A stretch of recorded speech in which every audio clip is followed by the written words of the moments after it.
نن چې کومه زمونږ وظیفه ده نو دا د یو قسم له د پیسو کارخانه ورته ویلی شي او دغه رنګې د پیسو مشین هم ورته ویلی شي. رمضان کې تاسو ګرځئ را ګرځئ دغه یو وظیفه کوئ انشاءالله العزیز الله پاک به تاسو ټوله مال او دولت او رزق دا بې انتها درکړي. بسم الله الرحمن الرحیم. شروع کوم د ډیر زیات بخونکي او د ډیر زیات مهربان رب په نوم باندې. السلام علیکم ورحمت الله وبرکاته. امید در کوم چې تاسو ټول په ټیک ټاک کې الله پاکم خوشاله آباد ساته. څنګه تاسو ته پته را چې د رمضان المبارک میاشت دا شروع کېدونکې ده او په دې میاشت کې هر لمحه هر لحظه هر غړۍ دا ډیر زیاته قیمتي او ډیر زیاته بهترینه ده. زمونږ نه کوشش وي چې موږ داسې اوریدونکو لراوړو چې هغوی په دې باندې عمل وکړي او د هغوی د رمضان المبارک ډیر زیات مزیدار او غلا دا تیر شي او دغه رنګې الله پاک زمونږ د اوریدونکو د ټولې مسلې مسایل دا ختم کړي. یاد ساتئ چې نن چې کومه زمونږ وظیفه ده دې وظیفې ته د پیسو کارخانه هم ویلی شي د پیسو مشین هم ورته ویلی شي او دغه رنګې د رزق کارخانه ورته محترمه ده ویلی شي. چې هم دا وظیفه کړې ده بالکل هغوی خوشحاله دي هغوی د سبا راتېروي.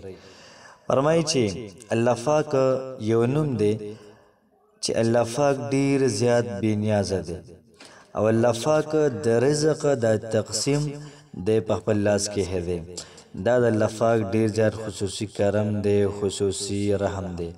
که چېرته الله پاک د رزق د تقسیم د مخلوق په لاس کې وي نو تاسو ته پته ده چې مخلوق به موږ باندې څومره لوبې کړې وي. د الله پاک لاک لاک شکر ده چې د رزق تقسیم دی په خپل لاس کې دی. انسان ډیر زیات بې صبره دی او انسان صبر نشي کولی.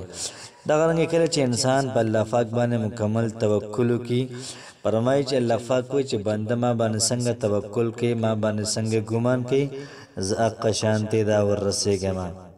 فرمایي که څوک په رزق کې برکت دا غواړي نو په رمضان کې د دا یو وظیفه صرف کوي.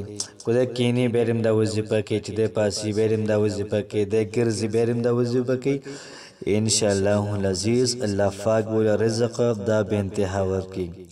فرمایي د سورة الاخلاص کې یو آیت مبارکه دی او کم سړی په زړه کې حاجت وي د حاجت د پاړه کې ونیسي انشاءالله العزیز الله پاک به ته ټولې لارې دا کولو کړي. نو د سورة الاخلاص دا یو آیت تاسو تلاوت کوئ او دغه رنګې د چا په زړه کې څومره حاجت وي څومره مرادونه وي دغه مراد د مخې کی او دغه رنګې د سورة الاخلاص دا یو آیت دی وایي ورسره د الله پاک صفتي نوم دی وایي یا رزاق الله الصمد یا رزاق یا رزاق الله الصمد یا رزاق.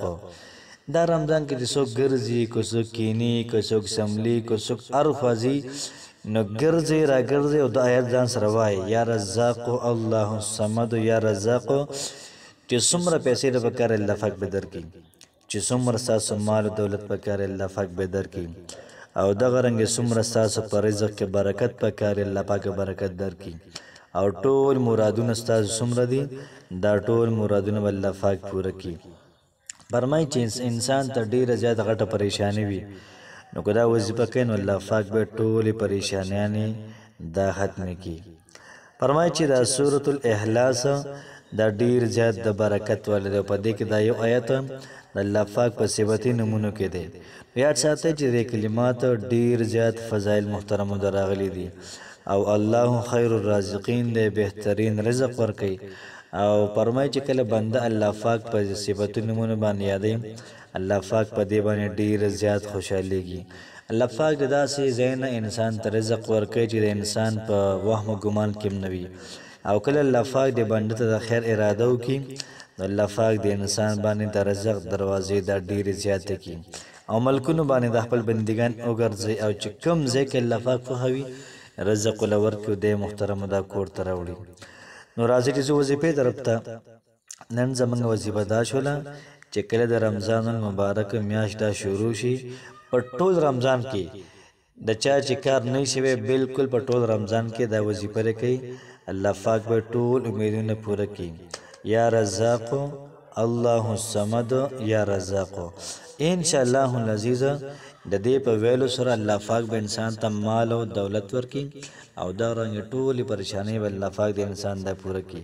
نو کوشش وکړئ دا ویډیو په خپل وګورئ او دا رنګ ټول مرګرو سره شریک کړئ چې نور خلکو ته زمونږ استاد د وجه پیدا ورسیږي. السلام علیکم ورحمت الله وبرکاته.